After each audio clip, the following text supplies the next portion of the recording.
నిషేధిత భూముల జాబితా 22A బాధితులకు గుడ్ న్యూస్ ఏంటో తెలుసా? హలో ఫ్రెండ్స్, మీ భూమి 22A నిషేధిత జాబితాలో ఉందా? రిజిస్ట్రేషన్ ఆగిపోయిందా? భూమి చేతిలో ఉన్న దాన్ని అమ్ముకోలేక రుణం తీసుకోలేక ఇబ్బంది పడుతున్నారా? అలాంటి భూ హక్కుదారులకు తెలంగాణ సీఎం రేవంత్ రెడ్డి కీలక భరోసా ఇచ్చారు. 22Aలోని భూమి చేరిందని ఎవ్వరూ ఆందోళన చెందాల్సిన అవసరం లేదని స్పష్టం చేశారు. అంతేకాదు సర్వే నెంబర్లలో బై నెంబర్లు ఇచ్చి సమస్యను పరిష్కరిస్తామని చెప్పారు. అసలు ఈ బై నెంబర్లు అంటే ఏంటి? 22Aలో ఉన్న భూములకు దీనికి వల్ల ఏ ప్రయోజనం కలుగుతోంది? ఎలాంటి భూములకు ఈ పరిష్కారం వర్తించనుంది? ఇప్పుడు సింపుల్గా తెలుసుకుందాం. హైదరాబాద్ కుక్కట్పల్లిలో ఇందిరమ్మ ఇండ్లు టవర్స్ నిర్మాణానికి శంకుస్థాపన చేసిన సందర్భంగా సీఎం రేవంత్ రెడ్డి 22A భూముల సమస్యపై మాట్లాడారు. ఏదైనా కారణంగా ఒక భూమి 22A నిషేధిత జాబితాలో చేరినా ఆ భూమిని కొనుగోలు చేసిన హక్కుదారుల స్థలాలు ఎక్కడికి పోవని ఆయన స్పష్టం చేశారు. ముఖ్యంగా కోర్టు కేసులు ఉన్న భూముల విషయంలో ఒక సర్వే నెంబర్లోని మొత్తం భూమి నిషేధిత జాబితాలో చేర్చిన సందర్భాలు ఉన్నాయని సీఎం పేర్కొన్నారు. ఇలాంటి సందర్భాల్లో కోర్టు వివాదంలో ఉన్న భూమిని పక్కన పెట్టి మిగిలిన భూములకు బై నెంబర్లు ఇచ్చి సమస్యను పరిష్కరించే ప్రక్రియ జరుగుతోందని రేవంత్ రెడ్డి చెప్పారు. అంటే ఒక పెద్ద సర్వే నెంబర్లో కొంత భాగం మాత్రమే వివాదం ఉంటే మొత్తం భూమిని ఒకేసారి బ్లాక్ చేయకుండా వివాదం లేని భూభాగాన్ని విడదీసి గుర్తించే విధానం ద్వారా హక్కుదారులకు ఇబ్బంది తగ్గించాలన్నది ఈ ప్రక్రియ ఉద్దేశంగా కనిపిస్తుంది. ఇక్కడ భూమి యజమానులకు ముఖ్యమైన విషయం ఏమిటంటే 22Aలో పేరు వచ్చిందంటే మీ భూమి ప్రభుత్వం తీసుకుంటుందని అర్థం కాదని సీఎం స్పష్టం చేశారు. నిషేధిత జాబితాలో భూమి చేరడానికి కారణం ఏంటో పరిశీలించి కోర్టు వివాదంలో ఉన్న భాగాన్ని మినహాయించి మిగిలిన భూమికి పరిష్కారం చూపించే ప్రయత్నం జరుగుతోందని ఆయన చెప్పారు.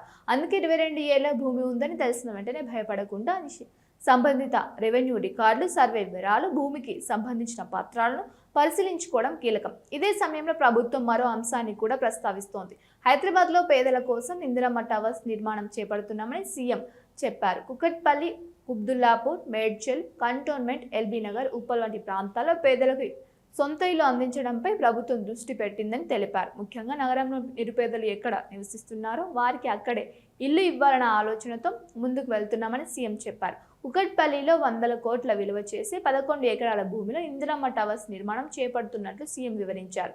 పేదల కోసం నిర్మించే ఇళ్లకు సంబంధించిన రిజిస్ట్రేషన్ ఛార్జీలను కూడా రద్దు చేయాలని మంత్రులకు సూచించారు. స్థలాన్ని ఉచితంగా అందిస్తూ నిర్మాణానికి అయ్యే ఖర్చులో లబ్ధిదారుల భాగస్వామ్యం ఉండే విధంగా ఇళ్ల నిర్మాణం చేపడుతున్నామని చెప్పారు. అయితే మొత్తం ప్రకటనలో భూమి యజమానులకు ఎక్కువగా ఆసక్తి కలిగిస్తున్న అంశం మాత్రం 22A. ఎందుకంటే ఆ భూమి నిషేధిత జాబితాలో వెళ్తే దాని రిజిస్ట్రేషన్, అమ్మకం, కొనుగోలు వంటి లావాదేవీలపై సమస్యలు ఎదురవుతూ ఉంటాయి. అందుకే 22A సమస్యకు పరిష్కారం చూపుతామని సీఎం చెప్పడం బాధితుల కీలక ప్రకటనగా మారింది. అయితే ఎవరి భూమి ఎప్పుడు తొలగించబడుతుంది, బై నెంబర్ల ప్రక్రియ ఎప్పుడు పూర్తవుతుంది, ఏ పత్రాలు అవసరమనే పూర్తి వివరాలు సంబంధిత అధికారులు వెల్లడించాల్సి ఉంటుంది. మరోవైపు ప్రభుత్వం గత 2 ఏళ్లలో చేపట్టిన సంక్షేమ కార్యక్రమాలను కూడా సీఎం వివరించారు. 3.28 కోట్ల మందికి ఒక్కొక్కరికి 6 కిలోల సన్నబియ్యం అందిస్తున్నామని, 200 యూనిట్ల ఉచిత విద్యుత్, 500K గ్యాస్ సిలిండర్ వంటి పథకాలను అమలు చేస్తున్నామని చెప్పారు. ఆర్టీసీలో ఉచిత ప్రయాణం వల్ల మహిళలకు నెలకు ₹1,000 ఆదా అవుతున్నాయని, ఆర్టీసీకి ఇప్పటికే 12,000 కోట్లు చెల్లించామని తెలిపారు. మహిళా స్వయం సహాయక సంఘాలకు బ్యాంకు లింకేజీ, వడ్డీ చెల్లింపులు, బస్సులు కొనుగోలు వంటి అంశాలని కూడా ప్రస్తావించారు.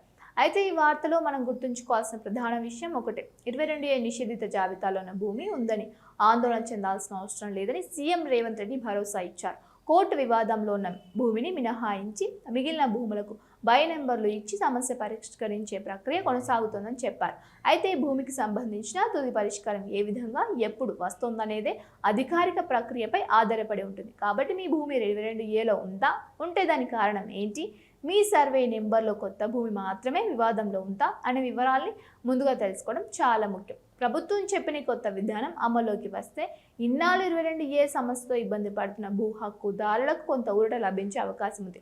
ఇక ఈ ప్రక్రియ ఎప్పటి నుంచి పూర్తి స్థాయిలో వస్తుంది, ఎవరెవరి బై నెంబర్లు ఇస్తారు అనే అంశాలపై వచ్చే అధికారిక సమాచారం కూడా కీలకం. దీనిపై మరింత స్పష్టత వచ్చిన వెంటనే మీకు అందిస్తాం.